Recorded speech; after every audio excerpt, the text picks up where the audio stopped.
uzane umucuranzi wanjye muri Amerika umuheshe visa iyo wampesheje azabaye musada mwese abigisha. Bwana asifiwe sana. Ubundi gusa ndavuga gutyo bakaba yakubisemo ritmeta ya apani yo muri flash. Bwana asifiwe sana. Umwami we, umwami ni zayitwa igitanga, zayitwa umuziranenge.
Uburyo Yesu ari zose kuri twe.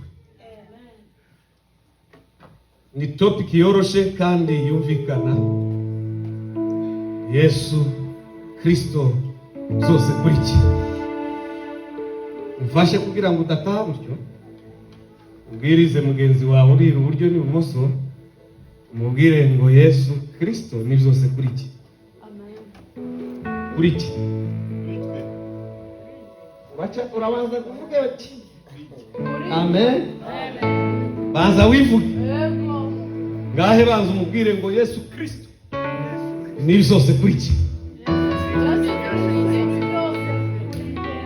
Yesu Kristo ni zose kuri ki. Mere Yesu Kristo ni zose kuri ki.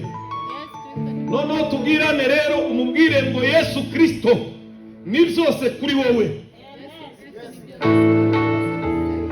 Yesu Kristo ni zose kuri wowe.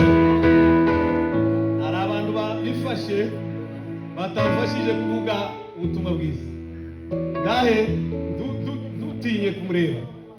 Nimba rufite nk'agasoni ibiteye isoni kuvuga Yesu. Amen. Ngo ubutumwa bwiza ntabwo bungoza isoni, kuko ari imbaraga zihesha uwizera wese agakiza. Haleluya. Ngahe bibwire mwene Yesu, umubwire yuko Yesu Kristo ari zose kuri we. Yesu Kristo ni byose kuri we mushumba. Mere Yesu Kristo ni byose kuri wowe. Haleluya. Dukomere umwami mashineshi. Iyo niyo nsanganyamatsiko yacu y'uyu mugoroba. Yesu Kristo byose kuri twe. Reka tubisome mu gitabo cyaba tuje mu gitabo cy'Abakolosayi ibice 3 umurongo wa 11. Abakolosayi ibice 3 umurongo wa 11. Abakolosayi wagera mbere yanjye nta kibazo arasoma. Abakolosayi, Colossians ibice 3 umurongo wa 11 haravuga ngo aho ndi abo umugiriki cyangwa muyuda, wakebwe cyangwa utakebwe, cyangwa umunyeshanga rigawa cyangwa umusikuti, cyangwa imbata cyangwa umudendezo, ahubwo Kristo ni byose kandi ari muri bose. Amen. Ubwo ngubwo urabisubiramo. Abafite za Bibiliya, umuntu utazanye Bibiliya mu rusengero afite ikibazo. Unaniwe kuyisoma mu minsi y'imibyizi, uri muri kampani, nuza no ku cyumweru uze nta Bibiliya witwaje. Reka tuvuge ko wabuze amafaranga yo kuyigura da. Wananiwe gukora application nako, wananiwe kudownloading. Mwese nimba utarifite iyo application, we muswishe. Nimba utazi gusoma biroroshye, uzajya ugenda gusa munsi haba hariho akantu ko gukanda kwa kundi dukanda audio. Amen. Uzukanda gutya ijwi rikama ari gusomera. Amen. Imana yatanze tekinoloji kugira ngo ifashe abantu bose, nubwo Satani ayikoresha muze, ariko n'Imana ikoresha mu byaha. Niyo mpamvu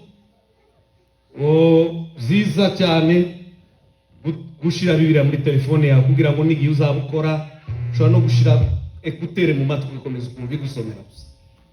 Amen. Amen. Ikari zose kuri wowe, twese Kristo turimo, kandi uko akurimo niko kubera byose. Vuga ngo ari muri je kandi mbere zose. Haleluya. Reka mbabwire ikibazo itorero rifite kandi gituma abantu badakizwa. Twababwirije amategeko ya Mose. Tukice, ntukibe, ntugasambane, ntukaroge, ntugaterekere, ntukanywa inzoga, ntukanywa amatari, ariko tukibagirwa kubabwira yuko Kristo ari we ibanga ry'ubutsinzi.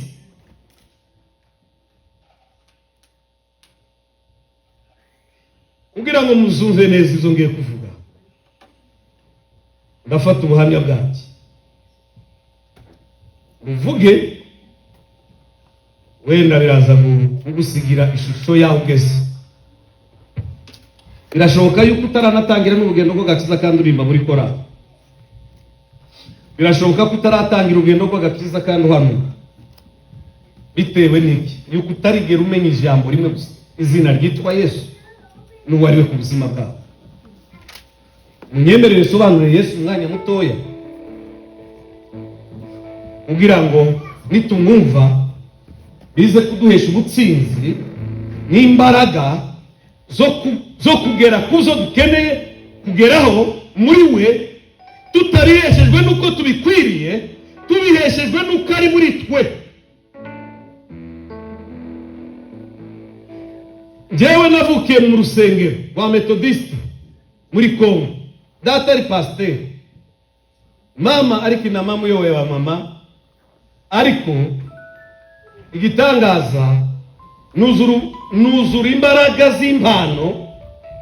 Mfite imyaka 12 ntangira guhanura no kwerekwa no guhamagara ibiheko bikagwa cyangwa se amarozi, ariko ntazi ijambo Yesu. Amen. ndabisubiramo, mpabwa imbaraga z'impano zo kuririmba, zo gusenga, ncukura amatayu, mpamagara ibirozi, bikagwa abantu bakavuga ngo mbega umuntu uri mu mbaraga, ariko umutima wanjye utarahishuriwe Kristo. Ibitangaje, Yesu yagendanye n'abigishwa imyaka hafi 3 mbere y'uko abasiga, cyangwa se mbere y'uko apfa ngo azuke. Ababaza ikibazo, arababaza ngo ese abantu bavuga ko ndinde? Ngo baramusubiza ngo bamwe bavuga ko uri umwe wo mu bahanuzi, ngo abandi bavuga kuri Yohana wazutse, abandi bakavuga kuri Eliya. Arababaza ngo ese mwebwe ubwanyu tugendanye imyaka 3 muvuga ko ndinde? Ngo birabayobera. Amen. Birabayobera. Ngo bibayobeye, hari umuntu wari connecte gatoya muri icyo gitondo cyangwa muri umugoroba witwa Petero, ngaramusubiza muri Kristo umwana w'Imana ihora. Ngavuze gutyo Yesu aramubwira ngo Simoni mwene Yona, ntabwo ari inyama n'amaraso zikubwiye uwo ndiwe, ngahubwo ni Data wo mu ijuru guhishuriye.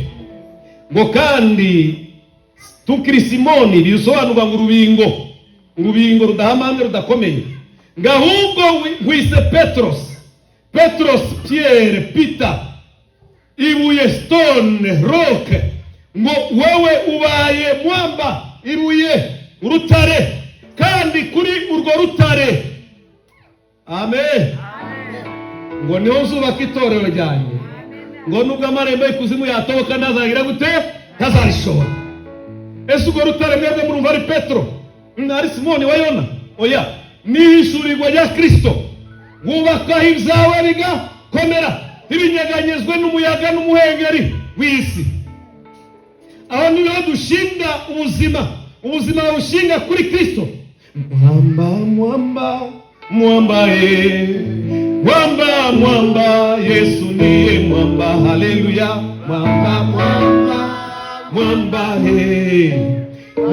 Mwamba, Yesu ndiye mwamba. Nukwanga urutare, n'urutare, Yesu n'urutare, haleluya. N'urutare,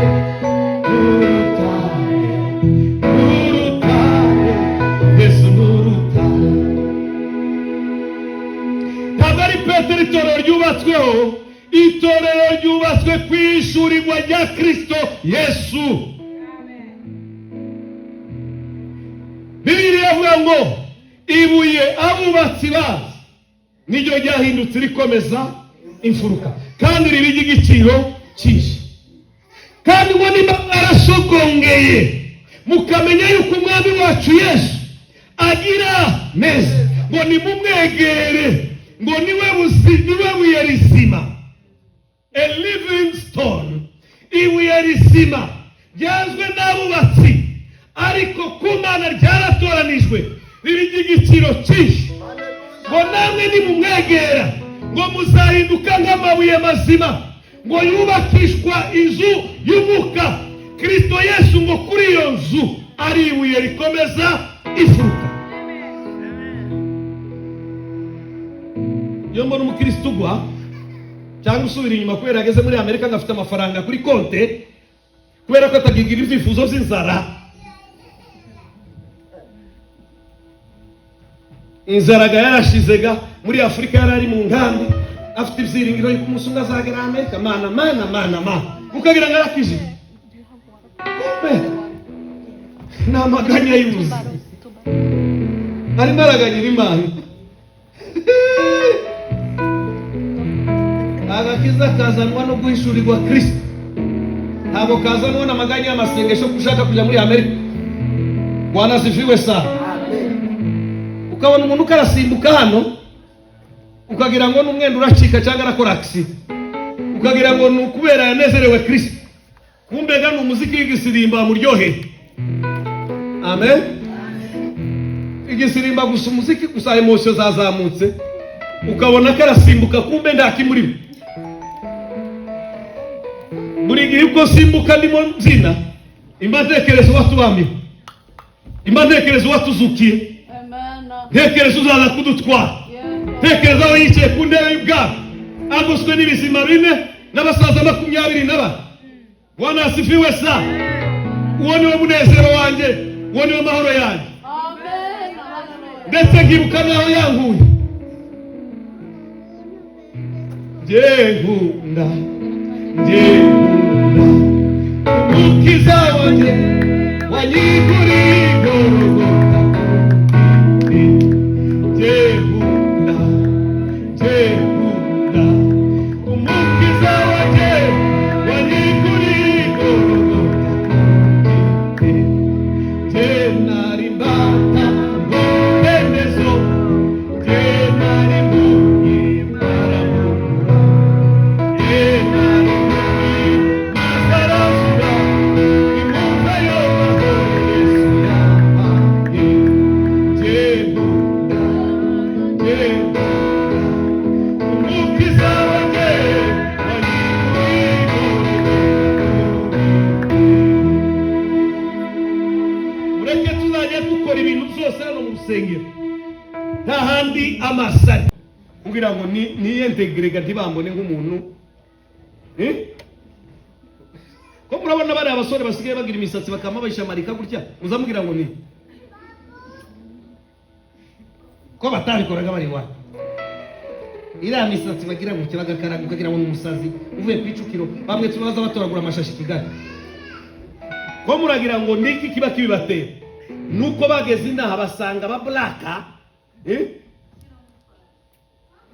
abablaka binaha ngaha bavuga man niko bameze.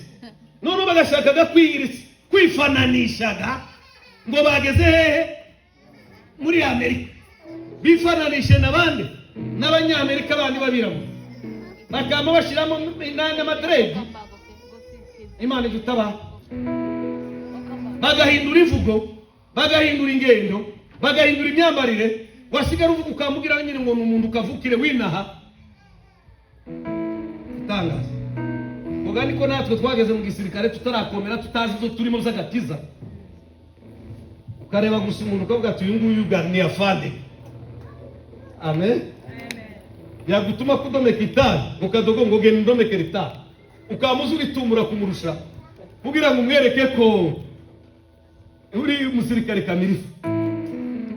Amaze ndarimo mwani izoga agakiza nazambano zose ngo hwa ziba zirashize kuko gasinarizi Yesu.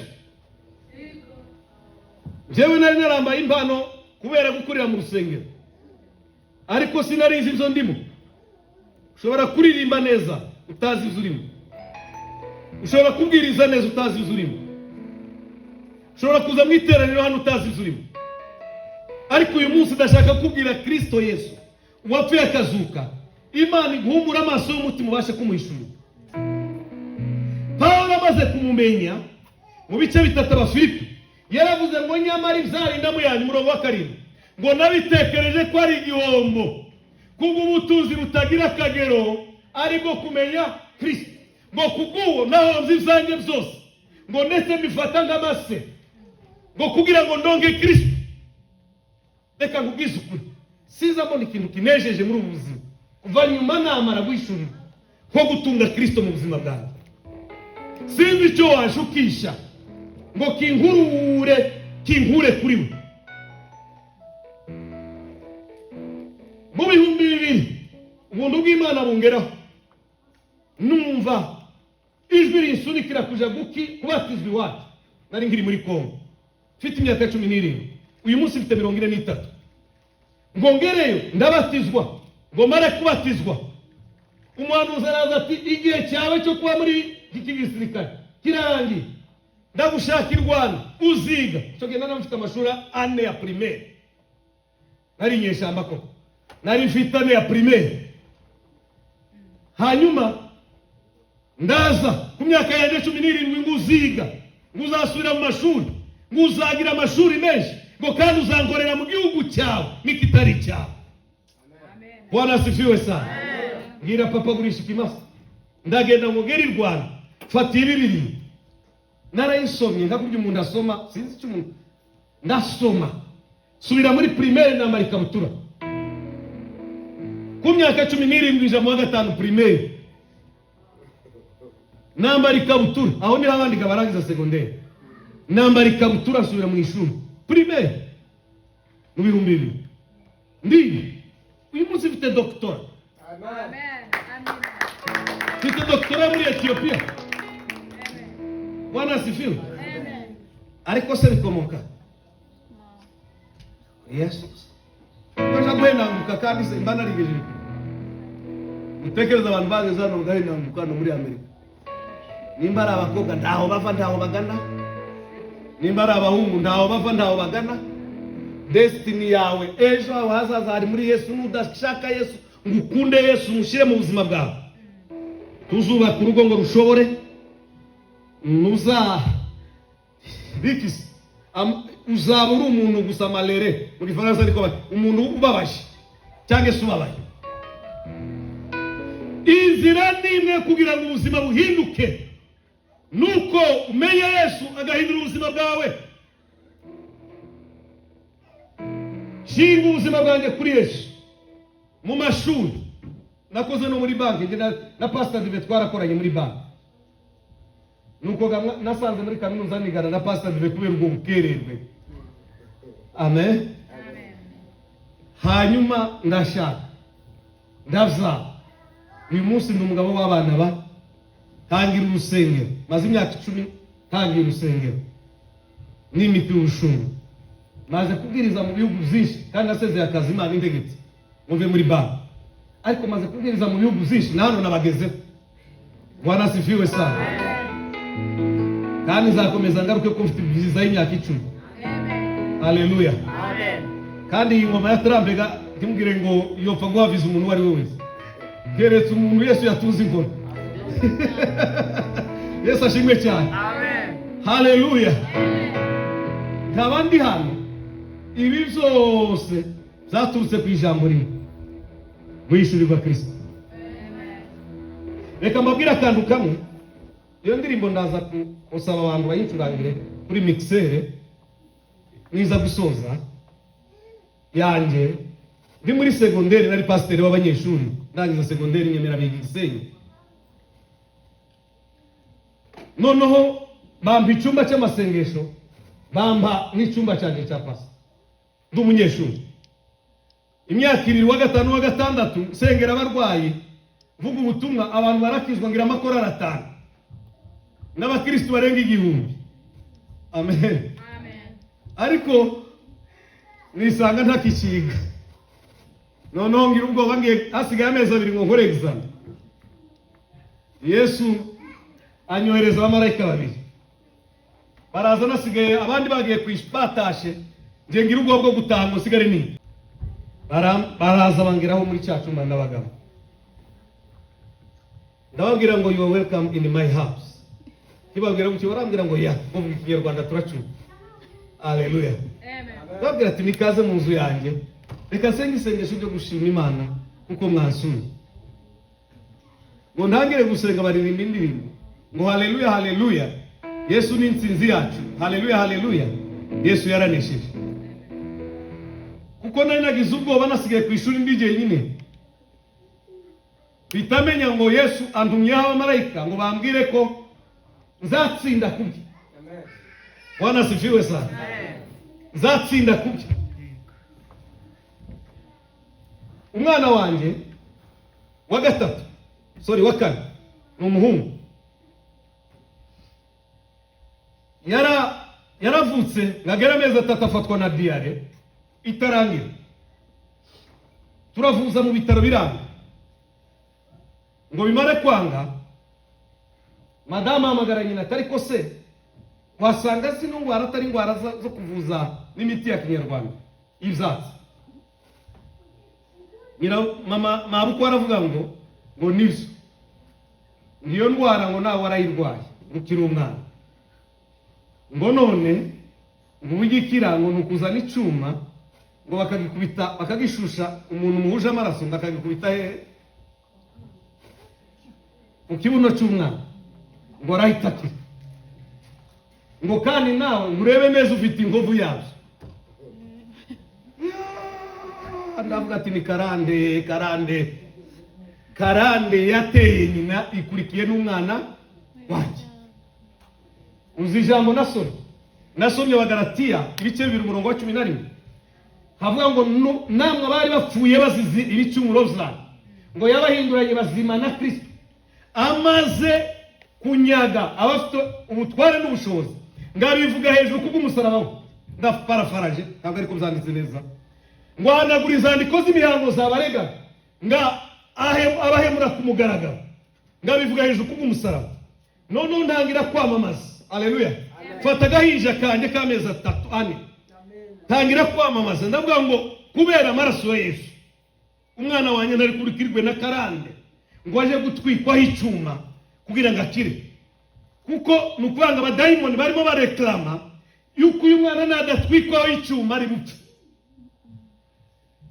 Reka mbabwire hari ibintu urwana nazo za karande yiwanyu kandi ntushobora kubikira keretse wihishe mu maraso ya Yesu. Hari ibintu abana barimo banyuramo ntushobora kubibakiza kuko bifite aho bikomoka keretse wihishe mu maraso ya Yesu. Uko nakomeje gusenga mama hari amaze iminsi madamu arota abona ngo imva. Hari ibintu bimwe muza murota bitari byo. Haleluya. Uri mukurura imigambi y'isi y'umwijima.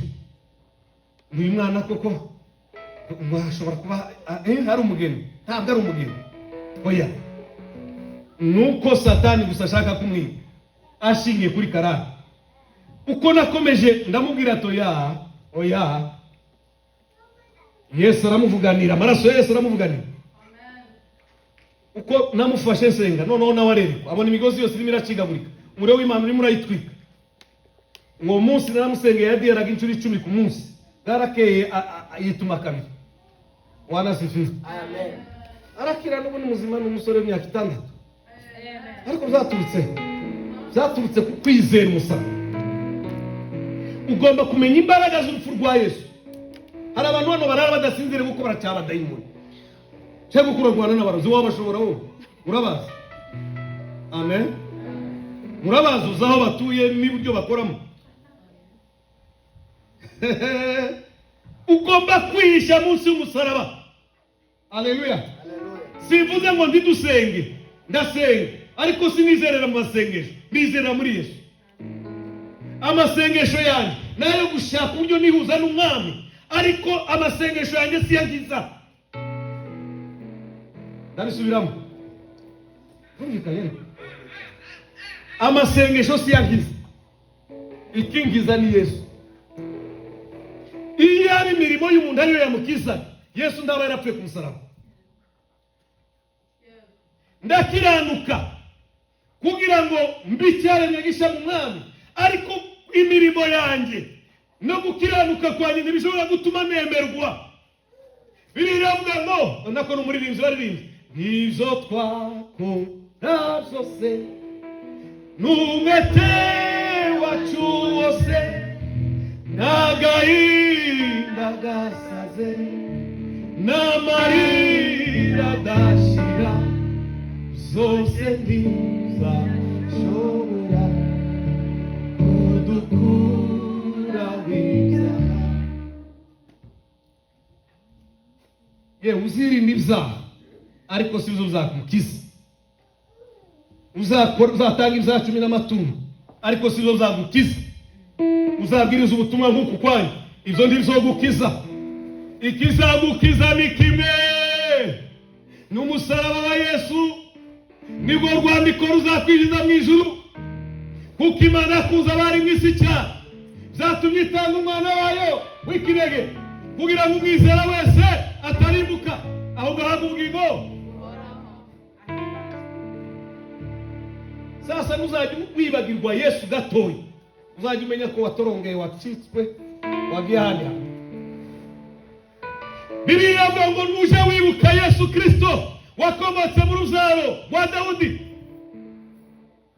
Bibiliya ikavuga ngo utumira Yesu wenyine ariwe banze yo kwizera kandi ari no gusohoza byose.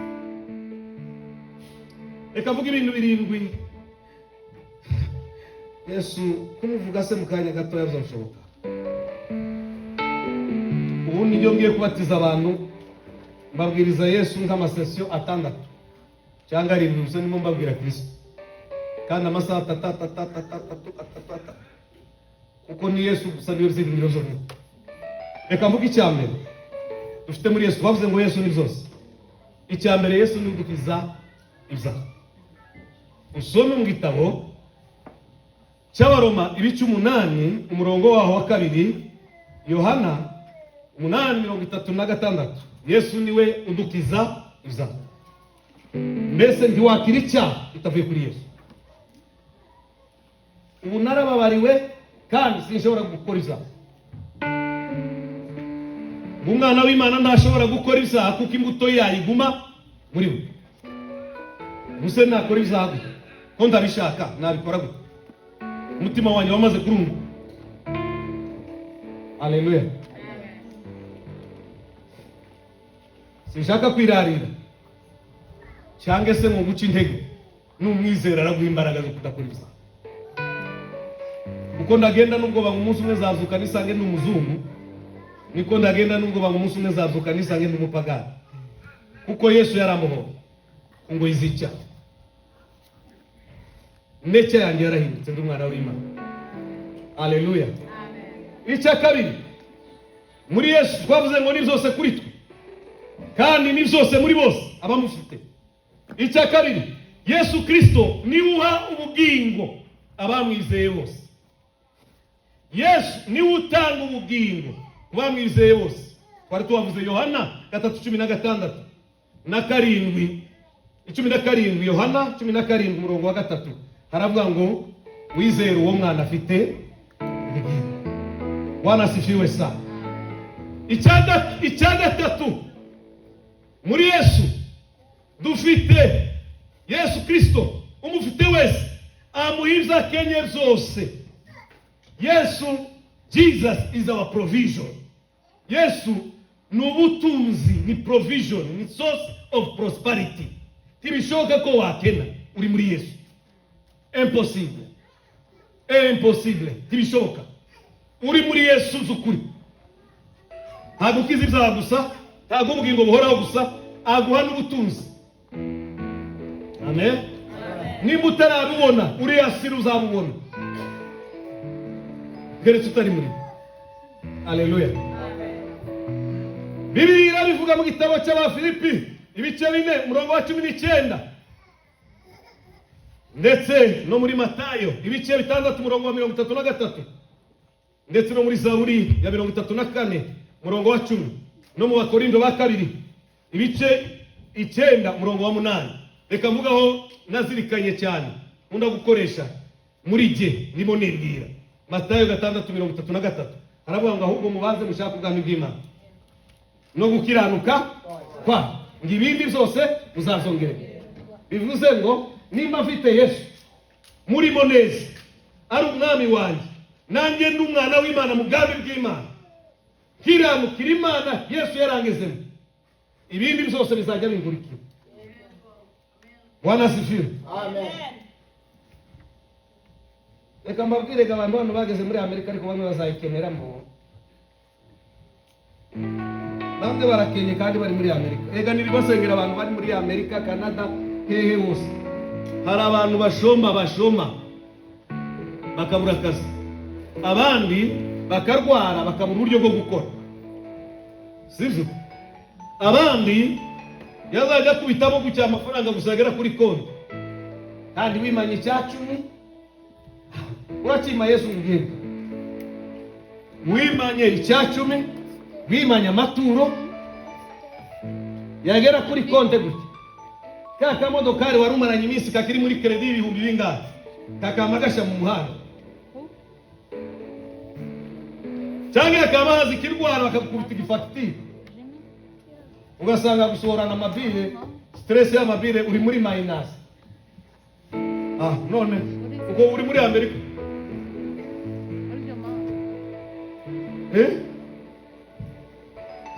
Kibatera bajya Afrika uri muri Amerika.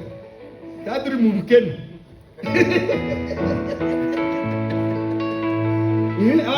Abari mu nkambi ukamushiraho kakandu kuri WhatsApp kamwe ko kugira ngo ntiyagire ngo nuzajya usoma. Ni murakazi?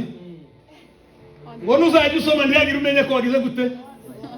Ay kandi ni crise. Crise. Na mama asigara yandika pipi. Mukazara. Amerika yamaze. Ugomba gukunda Yesu akabahesha ubutunzi. Uko umugozi w'umukene ntushobora gucibwa nuko wageze muri Amerika. Umugozi w'umukene ucibwa na Yesu wenyine. Bwana asifiwe sana. Haleluya. Ushobora kuvuga tese abakire bose bari muri Amerika n'abari ku isi n'abakristo oya. Ariko noneho wewe kikuriho gacha kugendagaho nta wundi wakigukiza ninde? Yesu.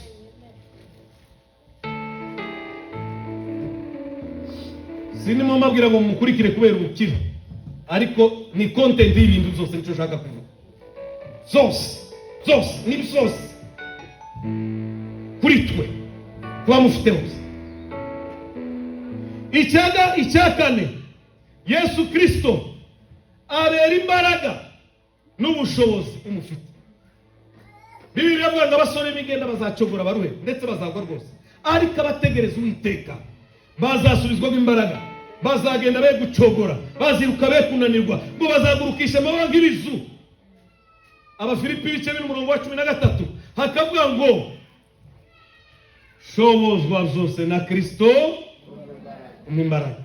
Wabonye ukuntu usimuka kandi ufite imyaka 50. Kandi hari abantu hano batubasha no gusimbuka. Ariko umunezero wa Yesu. The joy of the Lord is our strength. Ibyishimo by'Uwiteka nizo ndege. Urabona ukuntu asimbuka ukabona rwose baruta abasore batoya bari hano bataramera neza muri Yesu. Ukomeze gucuzangeza Kalebu yagejeje imyaka 85 agifite intege kizo yari afite imyaka 40. Kandi nanjye ko ndizerera imyaka 50 kandi nzageza nka 85 gisa gutya. Ukinde ukabona intege ziracyari zazi kubera nta bintu zarubaga impande, nta bintu z'imigongo, nta bintu za haya bisigaye tumunda baparalize ni stroke, nta bintu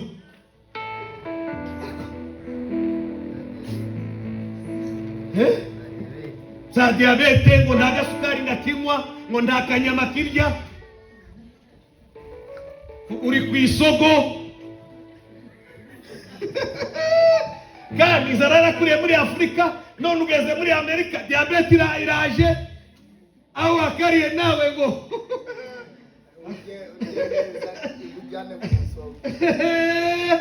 nukora kwimara ugasubira ku bijumba. Imana idutaba.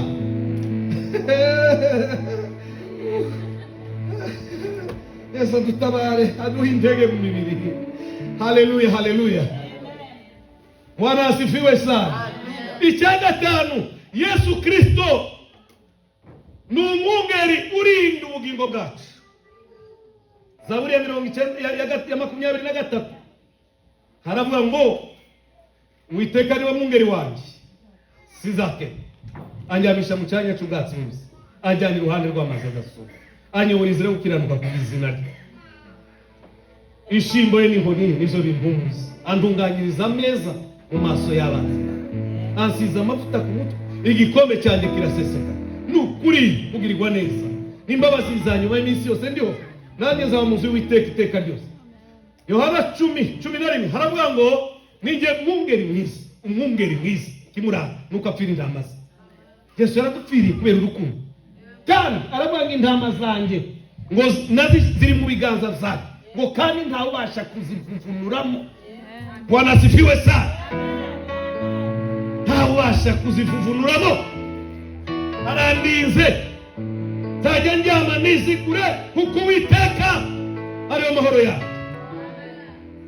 Icya gatandatu, Yesu Kristo niwe mahoro y'abamwizeye, niwe mahoro y'abamufite. Yohana 14:27 haravuga ngo mbasigira amahoro, amahoro yanjye ndayabaha, imitima yanyu ndikuke kandi nditiye. Bwana asifiwe sana. Hari umukristo usigaye ubwira Toroma, ukibaza Toroma depression, anxiety. Yajaga kwa muganga agiga kwa kansara, akamubwira ngo ufite anxiety, ufite depression, ngo ufite trauma, emotions ziba zabaye gutya, ntagisinzira. Umugabo asigaye avuga kamashihura, amahoro ntayo, umujinya warazamutse. Cyose niki kimubuza amahoro mu Yesu niwe mahoro yacu. Usoma Abefeso ibice 2:11 kuko ariwe mahoro yacu. Akoreka tubasoma abantu. Abefeso wagera mbere yawe ibice 2:11 tugiye gusema. Abefeso ibice 2:14 haravuga ngo uwo niwe mahoro yacu. Uwo niwe mahoro yacu kuko yahinduye twebwe babiri kumwe, akuyeho ubwanzi ariko rusika rwari hagati yacu rutugabanya. Mufate kaya kantu ubonere mahoro yacu.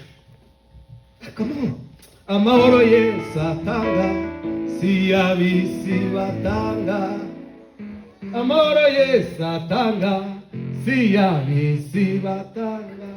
Nabonya mahoro atemba uruzi, nabonya mahoro atemba uruzi, nabonya mahoro atemba uruzi, nabonya mahoro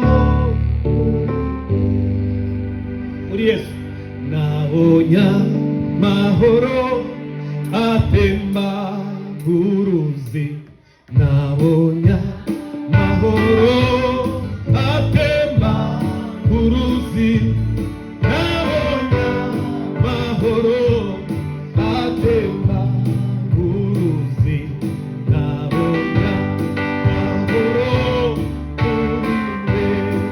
Imani kwa mahoro n'izina rya Yesu. Mbahaye amahoro. Amaze kuzuka ngo yarabahumeke, aravuga amahoro n'abantu, amahoro n'abantu. Imana igwa amahoro. Stress kugejeje mwene data, stress kugejeje. Kandi abantu bageze muri Amerika ahari inzara hasimbuwe na stress. Mwarabimenye? Reka mbabwire ikiranga stress. Tatuwaje ni ikimenyetso cha stress. Gutora amazuru ni ikimenyetso cha stress. Biriya bintu byose bagenda bikora no kugira ngo barebe ko bagira gute bishimye, ariko stress igakomeza ikaba stress. Abantu bakavuga ati none jewe singira umuntu mumpindura imbwa. Ntabwo mwumvise? Ati jewe singira umuntu ko ndabona umuntu bitarimo bimpesha amahoro, mumpindura imbwa ndebe ko ngira amahoro.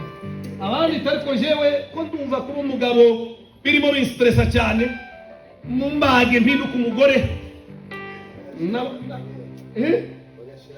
bagashiramo naho amabere akamahinduka umugore, amahoro n'ubundi akagira gute akanga. Undi tujye ku umugore n'ibirimo bimfasha, mumpinduremo umugabo mushireho n'ubwanwa, bikanga agahinduka agakomeza kugira stress. Abandi tijewe gushaka umugabo, ndi umugabo tibirimo bimva amahoro, ndashaka umugabo mugenzi wawe, akanga agakomeza kugira stress. Nabonya mahoro atemba uruzi, nabonya mahoro atemba uruzi, nabonya mahoro atemba uruzi, nabonya mahoro. icya karindwi turangirizaho tuvuze Yesu ni byose kuri twe, reka tuvuge icya karindwi turangirizaho. Yesu niwe nsinzi yacu ihoraho. Abanzi bawe ni benshi, abaguhagurukira ni benshi, abakurwanya ni benshi, ariko niba uri muri ngumwe, intsinzi ni yawe. Waratsindishirijwe. Ndasubiramo, waratsindishirijwe. Nigeze kugira ibitero by'abarozi 2011, ari nabwo twamenye na Pastor Bill nawe sanga birimo 2010, kuko Yesu agenda dutsindira buri gihe, nako agenda agakiza mu rugendo. Ntabwo ari ikintu kimwe uhagarara ugenda wishurirwa Yesu buri munsi. Noneho 2010 ngira intambara, ngo mare kugira intambara nyinshi, naryama aho ndyamye hose nkumva amajeri, kandi nari umuvuga butumwa kandi nkijijwe neza. Aho ndyamye hose nkumva amajeri, aho ndyamye hose nkumva amajeri. Amajeri muraya injeri za zindi zo mu gishanga, ntimuzi zo mu gishanga muzita gute? Okay, navuze ikinyamurenge. Abanyarwanda gato tubwiraga aho twagiye tuva mu kinyarwanda ari gute cy'u Rwanda Pastor? Ninjereri. Okay, mu kinyamurenge na amajeri. Ubwo rero izo njereri zikavuga aho ngeze hose. Noneho nkumva ubwoba buranteye, ubwoba bwantera, ngahita nzuka nkamanuka ku gicaniro muri Zion Temple. Sinaryama izumwe ribiri, nkura n'umuhanuzi umwe kuko nasegeraga abantu, ariko njyewe ndi mu ntambara nanjye kandi ntazi uburyo nzazitsinda. Nkura n'umuhanuzi arambwira ngo ugende kuri Prayer Mountain Kampala, ngo nzaguha ishuri, nzakwigisha ibintu utaruzi, ngo kandi nzagutsindira urugamba wari urimo. Ndagenda ngere iminsi 2 ku musozi, Yesu araza aranyereka. Amen. Kuko nari mu bakristo abandi bazi yuko batsindishirizwa n'amasengesho.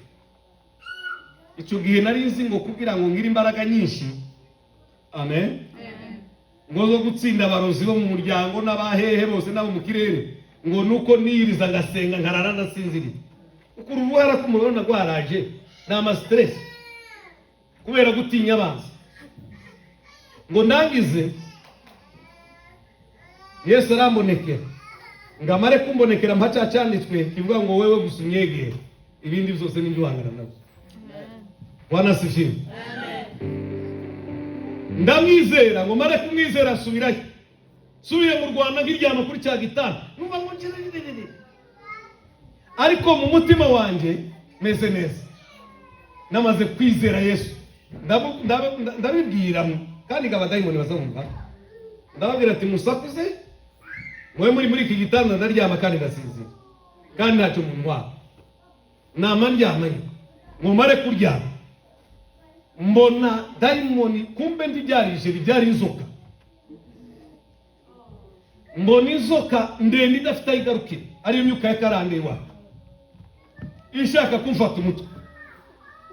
Ngo njyewe ya nzoka namanyifata n'ukuboko kwanjye kw'iburyo ndayifunga, ndayizinga ihinduka ivumbi, ndayitumura. Kuva uwo munsi nta murozi urongera kandi kunkarikira nkashoboka. Iyo utaratsinda iby'iwanyu ntabwo watsinda iby'Abanyamerika, ntabwo watsinda iby'Iburayi. Urabanza ukarwana n'iby'iwanyu, wamara kubitsinda aho ugeze ugatsinda. Mu mpano ikomeye nawe niyo kurwana n'imyuka mibi. Abasazi nibo nicara sengera n'abandi muri ministry yawe. Reka mvuge gutya, mwumve iyo umaze kwizera gutya, usanga Pastor Dive nawe ari muri ibyo. Yageze muri Zion, yumva umunsi umwe yari umunyamasengesho ukomeye, yumva isasu ubwo pa mu mutwe yarazamutse mu mavuta, yumva isasu pa mu mutwe, maze atangira intambara zo mu mwuka.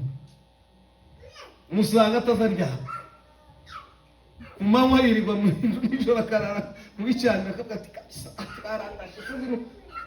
ndamubwira ati pastor tumbira Yesu n'ugutsinda ndabwigisha kugira ngo azumve nasanze anamutsangana na gato azi yuko kwiriza ariko gutsindira umuntu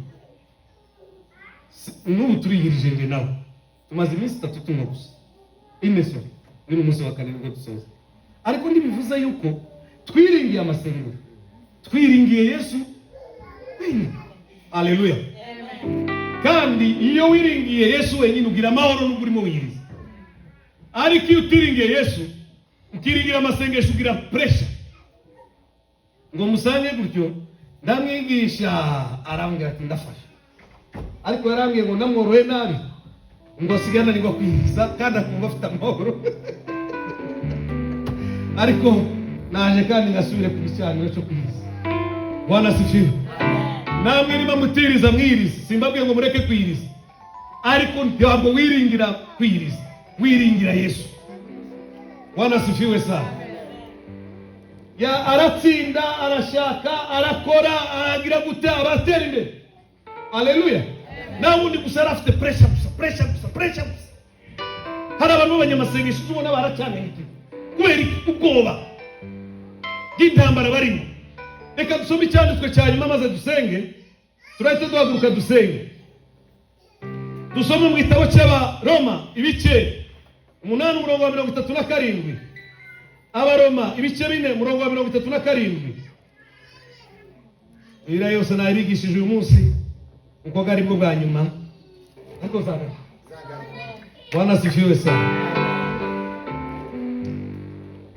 hano haravuga ngo oya ahubwo muri zose turushishirizwaho kunesha n'uwadukunze ahubwo muri byose oya ahubwo muri byose turushishirizwaho kunesha n'uwadukunze uwadukunze ninde ni Yesu reka duhaguruke dusenge badushiremo indirimbo kuri YouTube barebe iganiro Salomo abari kuri technique badushiremo indirimbo kuri YouTube imvuga ngo haleluya haleluya Yesu ni insinzi yacu abariyo turangirizaho dusenge nahaguruka bene data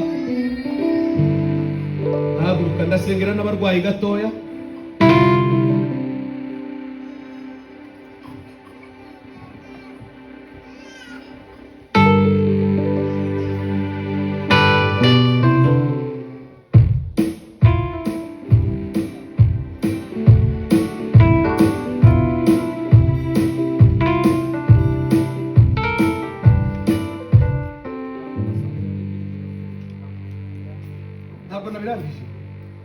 narindi mvuga ukuntu Yesu yohereje abamarayika babiri turiri baransuraho narindi baririmba indirimbo Yesu ni insinzi yacu bamaze kwiririmba nanjye turafatikanya tumaze gufatikanya nisigarana gutyo bituma menya ko nzatsinda examen Yesu yarantsindiye azahora ntsindira muri byose turushishirizwa kunesha n'uwadukunze haleluya intambara uri mu cyamo yose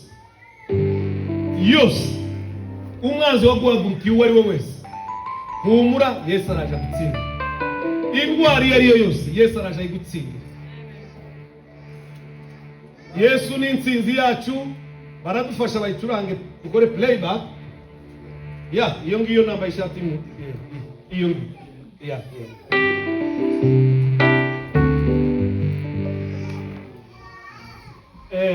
nashaka kugira ngo dukore playback nyorohere kuko ndashaka ko ngira abanyakira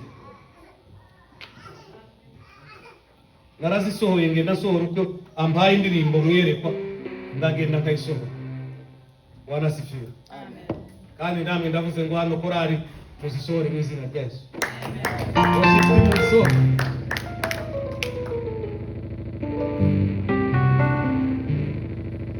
turaririmba iyo ngiyo kuko tutayimenyereye turaza kuririmba indirimbo ivuga ngo hashimwe Yesu watsinze Satani abariyo dusengeramo tugire indwara ngo zisohoke ubukene busohoke abadayimoni basohoke ikintu cyose wari mu Rwanda nacyo cyagukoronesha mu muryango wawe mu rugo rwawe mu kazi kawe muri ministry hano itorero ikintu cyose cyitwa intambara isohoke Yesu atutsindi.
hanyuma dusengera abarwayi n'abafite ibibazo bitandukanye tumusoze.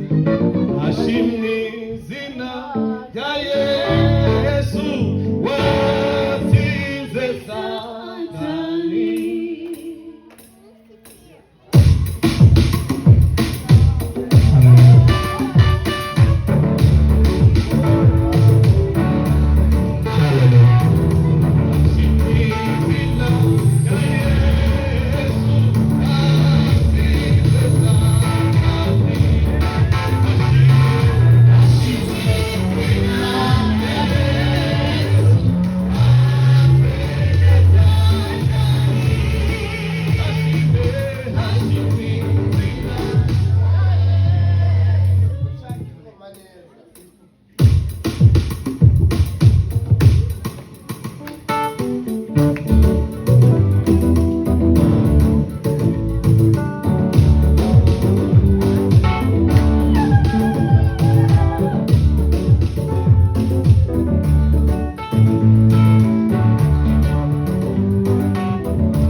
Zamuri ibiganza byawe ubwire Yesu wakubambiwe intsinzi yabe agutsindira urugamba wari mucyamo. Bwana asifiwe sana. Ndashaka kukubwira yuko igihe kigeze kugira ngo iyo ntambara ive mu cyubahiro cyiwe. N'ubuhamya gusa ugiye kuvamo kugira ngo izina rya Yesu rishigwe hejuru. Ndimo ndavuga ngo iyo ntambara igiye kuvamo ubuhamya bwo guhesha izina rya Yesu gushigwa hejuru. Amen. Amen. Amen. Iyo ntambara y'indwara umazemo hagiye kuvamo icyubahiro cya Yesu. Amen. Izo bitero umazemo igihe hagiye kuvamo icyubahiro cya Yesu. Amen. Ayo magambo umazemo igihe hagiye kuvamo icyubahiro cya Yesu. Amen. Uko gusuzugurwa umazemo igihe bigiye kuvamo icyubahiro cya Yesu. Uko gutabwa umazemo igihe, uko kugambanirwa umazemo igihe ugiye kuvamo icyubahiro cya Yesu. Hano hari abantu Yesu agiye gutsindishiriza uyu munsi. Amen. Amen. Zamura ibiganza byawe tumubwire umwami. Mwami wanjye Yesu, ndategetse none ahangaha mu butware wampaye mu izina ry'umwami w'abami Yesu Kristo ndategetse mu mwuka wose w'intambara iz'umwanzi yagavye zose kuri we yakoresheje isi y'umwijima. Bibiliya yambwira ngo ntabwo turwana n'abafite inyama n'amaraso, ahubwo turwana n'abatwara, turwana n'abafite ubushobozi, turwana n'abategeka n'imyuka mibi y'ahantu ho mw'ijuru. Ndategetse none ahangaha ngiyo se y'umwijima irimbuke mu izina rya Yesu. Dayimoni irimbuka, dayimoni irimbuka, dayimoni irimbuka mu izina rya Yesu. Uyu ni umuriro w'Imana, uyu ni umuriro w'Imana, uyu ni umuriro w'Imana, uyu ni umuriro w'Imana, uyu ni umuriro w'Imana, uyu ni umuriro w'Imana, uyu ni umuriro w'Imana, uyu ni umuriro w'Imana, uyu ni umuriro w'Imana, uyu ni umuriro w'Imana. Izi ni imbaraga z'Imana. Ushime Yesu, ushime Yesu. Mbega mbega mbega umuriro, mbega umuriro, mbega umuriro, mbega umuriro, mbega umuriro. Shimwe Yesu. Dusoza reka abantu bakeneye gukizwa bazi imbere tubatuza agakiza vuba vuba niba bahari. Abantu bakeneye kwakira Yesu nk'umwami n'umucunguzi bazi imbere tubatuza agakiza. Abantu bakeneye kwakira Yesu nk'umwami n'umucunguzi batangira urugendo rw'agakiza. Abantu bakeneye kwakira Yesu nk'umwami n'umucunguzi bari hano. Ntabwo ndinda umuntu ushaka kwakira Yesu nk'umwami n'umucunguzi we niyihuta zera. Wikwinangira ngwiri umuntu ushaka kwakira umwami, umuntu ushaka kwakira umwami urakoze mushiki wanjye.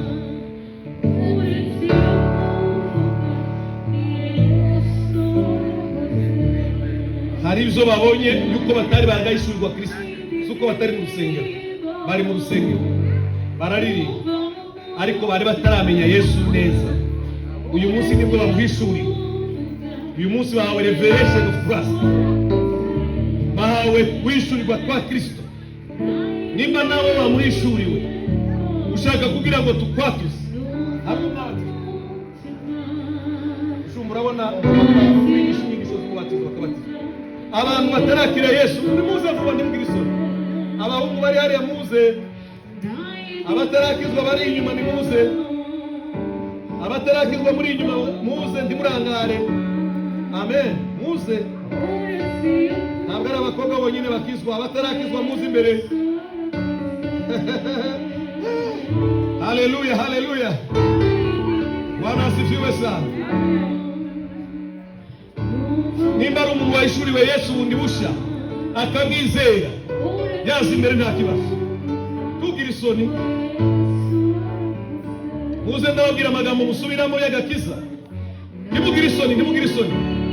Do not be shy. Come and receive Jesus Christ as your personal Savior and King. He will save you and preserve you in your future as a young man. Abantu bari inyuma mutarakira Yesu mwihute muze mumwakire kandi mushumba azabigisha ubwatu ababatize kuba mwasi neza, abigishe kwitondera ibyo yababwiye byose.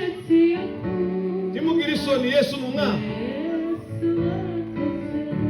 Murasubiramo amagambo ikinyarwanda mwese mwacyumva? Okay, murasubiramo amagambo muravuga ngo mwami Yesu ndakwizeye ko uri umwami umucunguzi w'ubuzima bwanjye. Uyu munsi ku itariki ya 28 z'ukwezi kwa gatandatu 2026 ndakwakiriye ngo winjire mu mutima wanjye, unyuzuze umwuka wawe wera, umbabarire ibyaha byose nakoze. Uyu munsi utangira untegeke ubuzima bwanjye bwose buri imbere n'ubwawe Yesu. Izina ryanjye rikubwe mu gitabo cy'urupfu, yandikwe mu gitabo cy'ubugingo. Ubwo uzahamagara amazina y'abera nanjye uzampamagara mu izina rya Yesu. Sezerize. Amen. Reka mbarambike ibiganza mbasabire ubuntu bw'Imana, ubuntu bw'Imana kugira ngo bashoboze mutangire urugendo rusha muri Yesu. Pastor waza ukamfasha ukabaturuka inyuma nta kibazo. Shumba nawe wafasha mama ngifasha tubasabira ubuntu bw'Imana. Mana ndagushimira kuko uri Imana igira neza. Radikere mu mirata in the glory. Receive the Holy Ghost. Receive the anointing of God. This is the path of God. Descend over your life. And God has already forgiven you. You are holy and blameless. And God will never remember your sins again. You are now a new creature. The blood of Jesus cleans, redeems your life. You are spared from death, eternal punishment. And now you have eternal life in Him, in Jesus Christ. Thank you, Lord. The anointing of the Holy Ghost. The anointing of the Holy Ghost. Mukawera manu kukuri bitangaza muri we. Prori de basa. Gishi mbaraga zima. Gishi mbaraga z'umukobera. Wabari wiza mukobwa wanjye. Ureshejwe. Ugiye gukorera Imana. Mu mbaraga no mu buntu bwinshi. Iminsi yawe iri imbere. Ni iminsi yo kwera imbuto. Ni iminsi yo gukorera Imana. Benshi bazakure batanga. Babonye ubuntu bw'Imana buri ku buzima bwawe. Wabari w'ibyaha. Ureshejwe. Uratunganijwe. Ikimenyetso cy'amaraso kuri ku ruhande. Ikimenyetso cy'amaraso kuri ku ruhande. Uwakuraniwe yije mu mutima wawe. Wera uyu munsi ubuzima bwawe bwahinduwe. Rekotikire de glory. Wiyotenezoma. Urejejwe. Dore imbere yawe hariho umuhamagaro. Uzaririmbira umwami. Uzatambira umwami kandi uzamuvugira. Imana yo mu ijuru iravuze izagukoresha ibikomeye mu gihugu cyawe no mu mahanga. Retobile aturubiriza benombre herga renorible historia sagrada. Amashuri yawe arabohowe, ejo hawe arabohowe. Retorible historia umbra hirgeli yosebera uhimazwe Yesu nani wabaho. Ubuntu bwawe bwinshi n'ubuganzi. Uyu mwana arabohowe. Dayimoni iragutegetse. Reka ubuzima bw'uyu mwana uzongera kumubona ukundi. Amateka yiwe ararinzwe. Imbaraga z'Umwuka Wera zimujemo cyane. Aya mavuta ngize imbaraga z'Umwuka Wera. Anointing of God. Break every chain. Every kind of chain. Broken now. Right now. Broken right now. Because you're stretching a bit. Because you're stretching a bit. Imigozi yose iracigaguritse. Ukawera azagukoresha ibikomeye. Ukawera azagendana nawe. Uzatangira kwereka. Uzatangira kubona. Uzatangira gukorera Imana. Uzatangira gukunda Yesu no kumwumvira. Prade Rectoria Sagrada. Imbaraga z'Umukawera. Priori de gloria. Fata imbaraga z'Umukawera. Izina rya Yesu. Mwami wanjye Mana yanjye. Uyu mwana namusengeye. Uyu mwana namusengeye. Ole pradi glory, izina rya Yesu. Wera uyu munsi izakira birarangiye. Ubaye cyane mwigisha. Imana yibagiwe izo wakiraniwe zose. Wera uyu munsi iravuze ngo iri kumwe nawe. Kandi abantu benshi baragutegereje. Umuryango uzawutabara. Uzatabara umuryango. Uzatabara benshi. Bahindurwa amateka. Uzakomezwa n'Imana. Izina rya Yesu. Ore prede glory. Izina rya Yesu Kristo w'i Nazareti. Mana y'icyubahiro. Uyu mwana namusengeye. Imbaraga zawe nyinshi. Nizimanuke zikora ibitangaza. Imbaraga zawe nyinshi Bwana. Nizimanuke zikora ibitangaza. Uyu mwana uzabura urahindura. Uyu mwana Yesu aramukunda. Uyu mwana yimutswe. Uyu mwana azakorera Imana. Uyu mwana azumvira Imana. Uyu mwana azagira urugo rwiza. Uyu mwana ntazazerera. Uyu mwana azubaka urugo rwiza. Uyu mwana azagira urugo rwiza. Uyu mwana azagira urugo rwiza. Uyu mwana azagira urugo rwiza.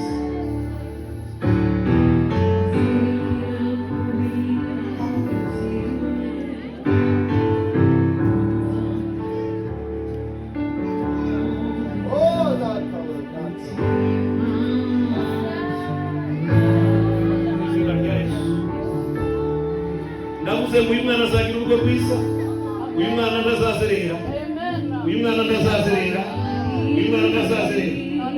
Uzahiga mu buzima bwe aba esperati, ahishwe munsi y'umusaraba, ahishwe munsi y'amaraso ya Yesu, ararinzwe mu izina rya Yesu. Ndasengera uyu mwana ma, oh haleluya, dore yunamye munsi y'umusaraba, ibyaha byawe urabibabariwe, Mwuka Wera akoranye nawe igihano, yuko atazakuvaho, azagendana nawe, azakwikomereza, azakwishakira mu izina rya Yesu. Oh litere gori, Cristo delle socre di grado. Urakoze Mwuka Wera, icyubahiro nikuzuriza, uko bise gusenga kwacu, kwamanuke gukora ibitangaza n'ibimenyetso. Ubuzima bw'abana bose bukaba buhinduwe. Yesu amashyi menshi. Mugashira mu myanya yanyu. Yesu arabibutse kandi abagendeze ku intambwe yabo. Uko yatangira nanjye niko namwe atangiranye namwe, kandi muzakorera Imana ibidasanzwe. Bwana asifiwe sana. Turangirije ku bantu bafite uburwayi bwananiranye kwa muganga. Umuntu uzinga afite uburwayi bwananiranye kwa muganga nazi imbere. Umusengere none ahangaha. Naze umuntu ufite uburwayi bwagoranye kwa muganga. Umuntu ufite uburwayi muri Grace turimo nona. Umuntu bw'Imana muri hano hantu uraza gukiza indwara. Navuye mu ruzaha bamutwa ebisi yorohokera umukiza Yesu. Navuye mu zaha, navuye mu ruzaha bamutwa ebisi ninjiye mu uruhukiro umukiza Yesu.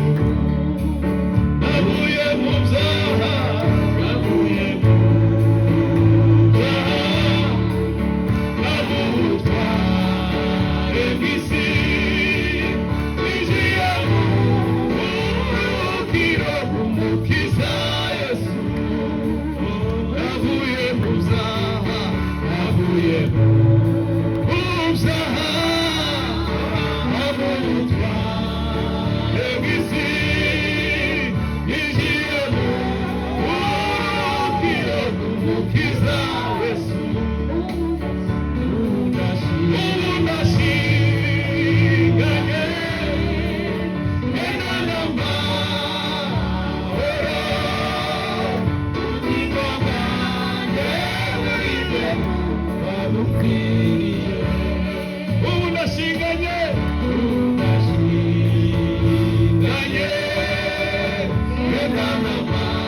enanamahoro ubugingo bwanjye burizwe n'uwabupfiriye. Ubu ndashinganye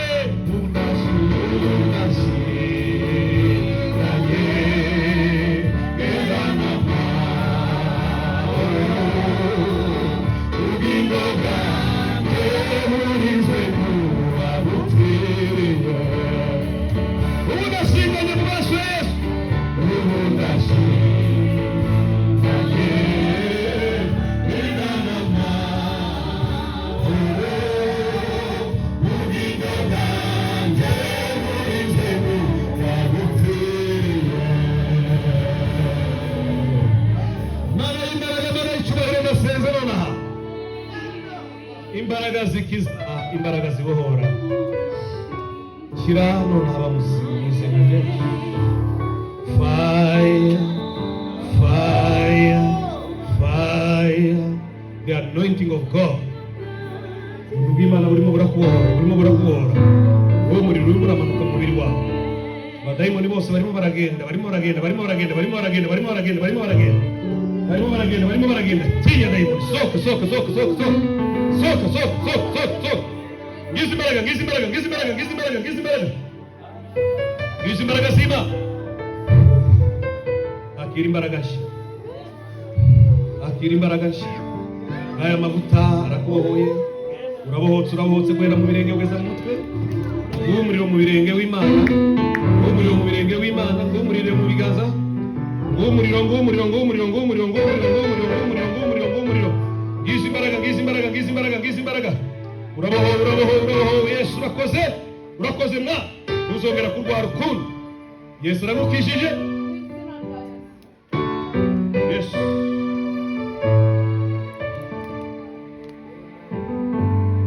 mw'izina rye dayimoni yise autism, dayimoni yise autism, dayimoni yise autism, tinya, dayimoni yise autism, tinya, so kugenda, rekura ururimi rwavuge, rekura amatwi ye yumve. Nona Yesu arakubohoye wa mwana, nona Yesu arakubohoye wa mwana, mw'izina rya Yesu, mw'izina rya Yesu, mw'izina rya Yesu, mw'izina rya Yesu, mw'izina rya Yesu, mw'izina rya Yesu, mw'izina rya Yesu. Rimwe, kabiri, gatatu, genda ntuzongere kwaruka ukundi muri we, mw'izina rya Yesu Kristo w'i Nazareti. Urakoze yawe, urakoze yawe.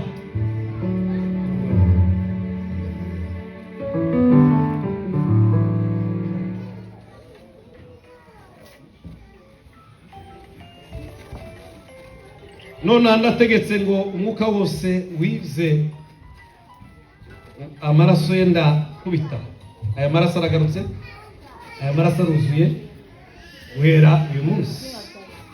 Intambara zose zari zarahagurutse mu mubiri w'uyu mwana, none Yesu agaruye ubuzima bwe. Ndadeklara ko Yesu agaruye ubuzima bwe. Uko yagiye agarura ubuzima bw'abana ba, niko agaruye ubuzima bw'aba bana. Mw'izina rya Yesu, Yesu twizeye, Yesu twiringiye, ashize iherezo ry'izina. Uru rugo hantu ndavuze ngo iyi nzu yujuje amaraso ya Yesu, uyu mubiri wujuje amaraso ya Yesu. Kubera uyu munsi nonaha ibintu birahindutse. Urakoze yawe, cyubahiro n'ikuzo n'ibyaha. Imbaraga z'Imana, imbaraga z'Imana, imbaraga z'Imana, imbaraga z'Imana. Ndategetse ngo uburwayi bwose usoke mu mubiri we, usoke mu mubiri we, usoke mu mubiri we. Intsinzi yacu ni Kristo, intsinzi yacu ni Kristo, mukiza wacu ni Yesu. Bo kube muzima, ntuzongere kurwara ukundi. Urakoze yawe, cyubahiro n'ikuzo n'ibyaha. Imbaraga z'Imana.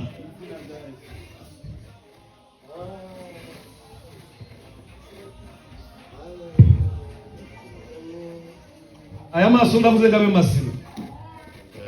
Aya maso dayimoni yayateye mw'izina rya Yesu. Tinya, tinya, tinya, tinya, tinya, tinya, tinya, tinya, tinya. Wera uyu munsi uyu mwana abaye muzima. Uyu ni umwana w'Imana yacungujwe amaraso. Aya maso yiwe abaye mazima. Aya maso uburyaryate, uburibwe, urusenda, zo zose bimeze nk'ibitokozwa byari birimo nibisoke mw'izina rya Yesu.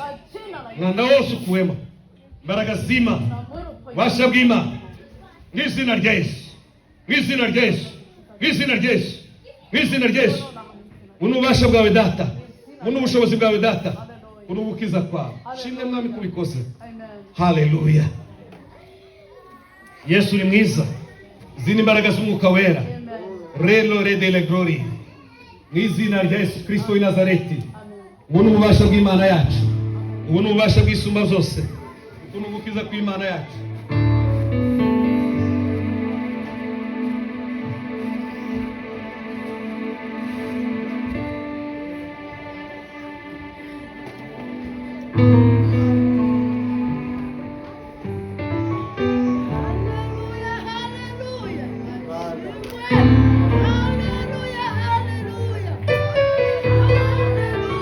Mw'izina rya Yesu Kristo w'i Nazareti, umwami n'umucunguzi wacu. Aya imbaraga z'Imana zimusange, zimusange, zimusange, zimusange. Intambara zose zibuza amahoro abantu, intambara zose zibuza amahoro abana b'Imana. Ndavuze ngo nonaha tinya dayimoni. Uyu mwana arashinganywe, uyu mwana arashinganywe, uyu mwana arashinganywe. Amaraso ya Yesu niyo tumuhishemo. Iki gitero nikizongera kumubona ukundi, kandi umubiri gwiwe gusubirana. Ni mu izina rya Yesu umwami wacu. Mana y'icyubahiro n'ubwiza, imbaraga z'umusaraba, imbaraga z'amaraso ya Yesu, imbaraga z'amaraso ya Yesu, imbaraga z'amaraso ya Yesu, imbaraga z'amaraso ya Yesu.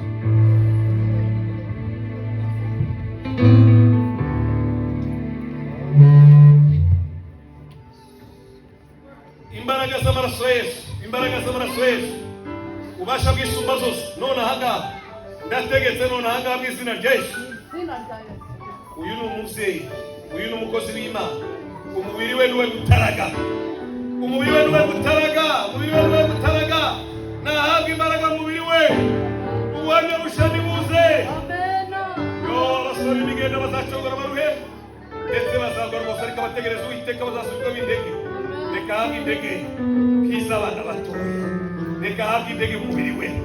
Wewe uyu munsi ndirukana dayimoni y'indwara, amagara mazima, amagara mazima, mu izina rya Yesu. Urakoze data, umubiri we muzima wose, umubiri we muzima wose, umubiri we muzima wose. Dayimoni rekura, dayimoni rekura, aya maboko araba mazima.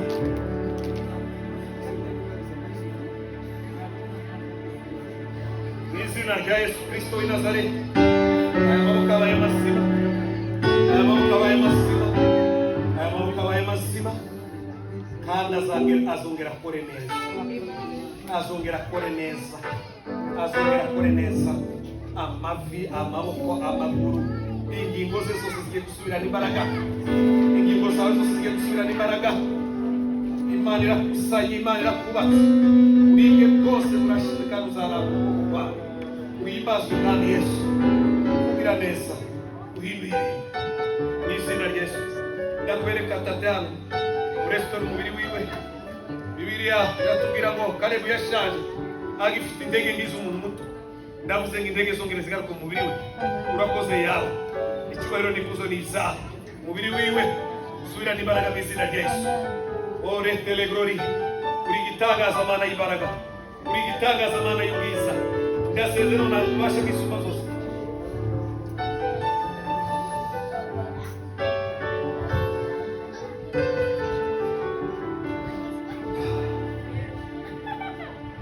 Mana y'icyubahiro, Mana y'ubwiza, ngahemanukira uyu muryango wohora, wohora abana.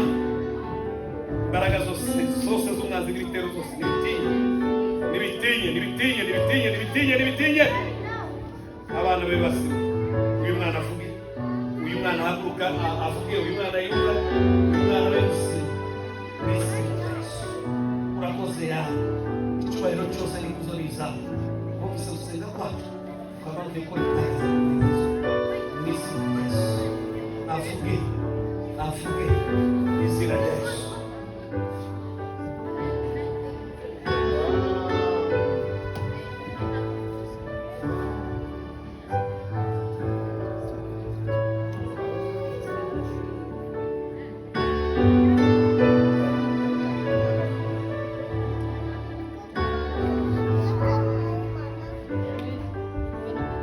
Mana turabaho ubuzima bw'uyu muntu, imbaraga z'isumba zose zimugereho. Mana yadutumye ngo tuvuge izina rya Yesu, iryo zina rirengera uyu muntu. Genda umushyire ufate mu biganza, usenge ngizi imbaraga, ngaya amavuta, ubohore Mana, ubohore uyu muntu, ubohore uyu muntu, ubohore uyu muntu. Aya ni amavuta, ngaya amavuta, ngaya amavuta, ngaya amavuta. Aya ni amavuta y'umwuka wera. Naretile glory mu izina rya Yesu. Uyu muriro w'Imana, icyubahiro cy'Imana irende rihinduke mu izina rya Yesu. Amen. Navuye mu kuza va mu butware bw'isi, igiye mu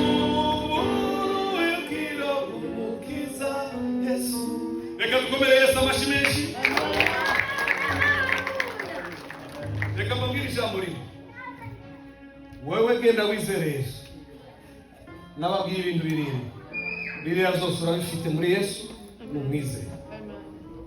Wewe ubihagarare, uzabona impinduka mu buzima bwa buri munsi.